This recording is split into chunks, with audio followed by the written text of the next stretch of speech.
Hello, ഇനി നമുക്ക് നല്ലൊരു മൺചട്ടിയിലൊരു ബീഫ് കറി തയ്യാറാക്കിയാൽ അത് നമ്മുടെ വിറകടുപ്പിൽ നമുക്കിത് എങ്ങനെ തയ്യാറാക്കിയാൽ നോക്കാം. ആദ്യം തന്നെ നമ്മുടെ അടുപ്പിലേക്ക് നമ്മുടെ മൺചട്ടി വെച്ച് കൊടുത്തു. മൺചട്ടി താണ്ടി ചൂടായി വന്നിട്ടുണ്ട്. അതിലേക്ക് ഞാൻ ചേർത്ത് കൊടുക്കുന്നത് നമ്മുടെ വെളിച്ചെണ്ണയാണേ, കോക്കനട്ട് ഓയിലാണേ. അത് വേണം എടുക്കാനായിട്ടും. അതാണ് നമ്മുടെ ബീഫ് കറിക്ക് രുചി നൽകുന്നതും. അപ്പോൾ നമ്മുടെ വെളിച്ചെണ്ണ ചേർത്ത് കൊടുത്തു. വെളിച്ചെണ്ണ താണ്ടി ഒന്ന് ചൂടായി വന്ന സമയത്ത് ഞാൻ ചേർത്ത് കൊടുക്കുന്നത് 2 പട്ട, 2 ഗ്രാമ്പു, 2 ഏലക്ക. ഏലക്ക ചെറുതായിട്ടൊന്ന് ചതച്ചെടുത്തതാണ് ഇട്ട് കൊടുക്കുന്നത്. അപ്പോൾ നമ്മുടെ ഗ്രാമ്പുവും പട്ടയും ഏലക്കും എല്ലാം കൂടി ജസ്റ്റ് താണ്ട ഇതുപോലൊന്ന് ചൂടായി പൊട്ടി വന്നിട്ടുണ്ട്. ആ സമയം ഞാൻ എടുത്ത് വെച്ചിരിക്കുന്നത് വെളുത്തുള്ളിയും പച്ചമുളകും ഞാനൊന്ന് ചെറുതായിട്ടൊന്ന് ചതച്ചെടുത്താണ് ചേർത്ത് കൊടുക്കുന്നത്. എന്നിട്ട് നമുക്ക് നന്നായിട്ടൊന്ന് വെളുത്തുള്ളിയുടെയൊക്കെ ആ പച്ചമണം മാറണമല്ലോ. അപ്പോൾ അതുവരെ നമുക്ക് ജസ്റ്റ് ഒന്ന് മൂപ്പിച്ചെടുക്കേണ്ടതുണ്ട്. ചെറുതായിട്ടൊന്ന് കളർ ചേഞ്ച് ആവണം, ഒരു ബ്രൗൺ കളർ സൈഡിൽ നിന്നൊക്കെ വരുന്ന ആ ഒരു പാകം. ഓക്കെ, അപ്പോൾ നമുക്ക് നന്നായിട്ടൊന്ന് ഇളക്കി ഒന്ന് മൂപ്പിച്ചെടുക്കേണ്ടതുണ്ട്. അപ്പോൾ ദാണ്ടേ നമ്മുടെ ഏകദേശം ആ ഒരു പച്ചമണമൊക്കെ മാറിയിട്ട് കറക്റ്റായിട്ട് വന്നിട്ടുണ്ട്. ആ സമയം ഞാൻ ചേർത്ത് കൊടുക്കുന്നത് സവാളയാണേ. സവാള ഇതുപോലെ ഞാൻ നീളത്തിൽ അരിഞ്ഞെടുത്തതാണ് ചേർത്ത് കൊടുക്കുന്നത്. ഇനി നമുക്കിതിലോട്ട് ഈ സവാളയൊന്ന് പെട്ടെന്ന് വഴറ്റി കിട്ടാൻ ആവശ്യമായിട്ടുള്ള ഉപ്പും കൂടെ ചേർത്ത് കൊടുക്കുന്നുണ്ട്. ഉപ്പും കൂടെ ചേർത്ത് നന്നായിട്ടൊന്ന് ഇളക്കി ഇതൊന്ന് സവാളയുടെ കളറൊന്ന് മാറണം. സവാള കളർ എന്ന് വെച്ചാൽ ഒരു ബ്രൗൺ ഗോൾഡിഷ് കളർ ഉണ്ടല്ലോ, ആ ഒരു കളർ ആവുന്നവരെ നമുക്ക് സവാള നന്നായിട്ടൊന്ന് വയറ്റി എടുക്കേണ്ടതുണ്ട്. അപ്പോൾ ഇച്ചിരി കഷ്ടപ്പെട്ടാലും വേണ്ടിയില്ല, നമുക്ക് സൂപ്പറായിട്ട് ക്ഷമയുള്ളവർക്ക് ഇങ്ങനെ തയ്യാറാക്കാൻ പറ്റുള്ളൂ. ഇനി നമുക്കിതിലേക്ക് ഞാൻ ചേർത്ത് കൊടുക്കുന്നത് തേങ്ങാക്കൊത്താണേ. പിന്നെ ഞാൻ ചേർത്ത് കൊടുക്കുന്നത് നമ്മുടെ ഇഞ്ചിയും ഞാനൊന്ന് ചതച്ചെടുത്താണ് ചേർത്ത് കൊടുക്കുന്നത്. പിന്നെ ഞാൻ ഇട്ട് കൊടുക്കുന്നത് നമ്മുടെ ചെറിയ ഉള്ളിയാണേ. എന്നിട്ട് നന്നായിട്ട് വഴറ്റിയെടുത്ത് നമ്മുടെ സവാളയുടെ കളർ ഇതുപോലെ ആയിട്ട് വരണം. ഇതായിരിക്കണം നമ്മുടെ സവാളയുടെ കറക്റ്റ് പാകം എന്ന് പറയുന്നത്. നമ്മുടെ ചെറിയ ഉള്ളിയും വെന്ത് വന്നിട്ടുണ്ട്, നന്നായിട്ട് വാടിയും ചെറിയ ഉള്ളി സെറ്റായി വന്നിട്ടുണ്ട്. ഇനി നമ്മളിതിലേക്ക് ചേർത്ത് കൊടുക്കുന്നത് നമ്മുടെ മസാലയാണ്.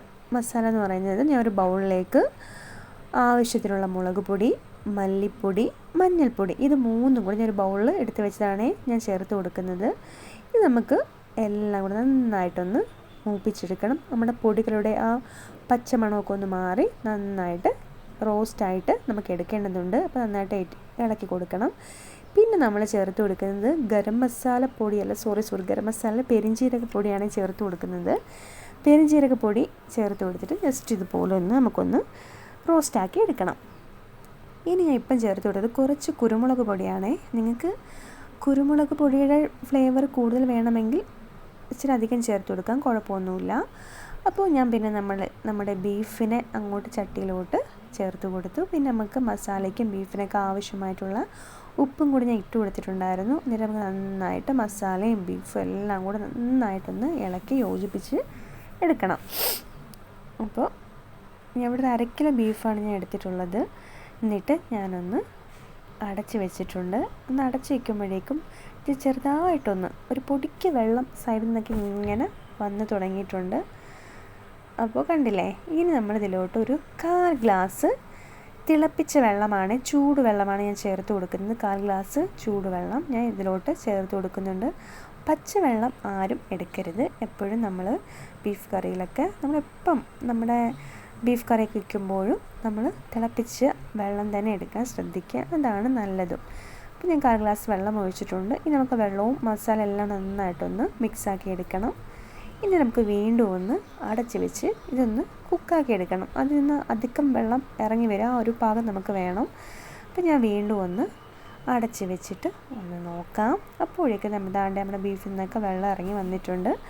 ഇനി ഞാൻ അതിലേക്ക് കുറച്ച് കറിവേപ്പിലയും കൂടെ ഇട്ട് കൊടുത്തിട്ടുണ്ട്. ഇനി നമ്മൾ ചേർത്ത് കൊടുക്കുന്ന ബീഫ് വേകാൻ ആവശ്യമായിട്ടുള്ള വെള്ളം കൂടിയാണ് ഒഴിച്ചു കൊടുത്തത്. നമ്മൾ തിളപ്പിച്ച വെള്ളം തന്നെയാണ് ചേർത്ത് കൊടുത്തത്. നമുക്ക് അടച്ചു വെച്ചിട്ട് നമുക്കിതൊന്ന് തുറന്നിട്ട് ഇളക്കി കൊടുക്കണം. കാരണം എന്ന് വെച്ചാൽ മൺചട്ടിയാണ്, നമ്മുടെ വിറകടുപ്പുമാണ്, പെട്ടെന്ന് അടുക്കി പിടിക്കാനുള്ള ചാൻസ് വളരെ കൂടുതലാണ്. അപ്പോൾ നമ്മൾ ഇടയ്ക്കിടയ്ക്കൊന്ന് തുറന്ന് ഇളക്കി കൊടുക്കണം. അതുമല്ല, നമ്മൾ അടുപ്പിൽ ബീഫ് വെന്ത് കിട്ടാൻ കുറച്ച് സമയമെടുക്കും.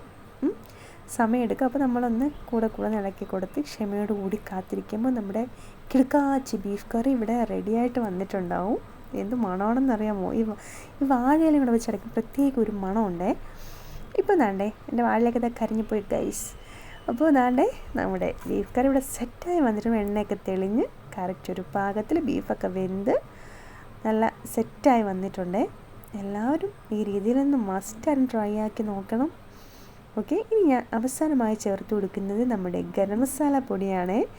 ഗരം മസാല ഇതുപോലെ അവസാനമാണ് ചേർത്ത് കൊടുക്കുന്നത്. പിന്നെ ഞാൻ ഒരു തക്കാളി ഇതുപോലെ ഒന്ന് വട്ടത്തിൽ അരിഞ്ഞെടുത്തതാണ് ചേർത്ത് കൊടുക്കുന്നത്. പിന്നെ ഞാൻ ചേർത്ത് കൊടുക്കുന്നത് കറിവേപ്പിലയും ചേർത്ത് കൊടുത്തു. ഇനി നമുക്ക് ജസ്റ്റ് ഒന്ന് അടച്ച് വയ്ക്കുന്നുണ്ട് ഞാൻ കേട്ടോ. അടച്ച് വെച്ചു. ദാണ്ടേ ആഹാ എന്താ മണമാണെന്നറിയാമോ. എല്ലാവരും ഈ രീതിയിലൊന്ന് നമ്മുടെ മൺചട്ടിയിലെ ബീഫ് കറി ഒന്ന് തയ്യാറാക്കി നോക്കണം. എല്ലാവർക്കും ഇഷ്ടപ്പെടും.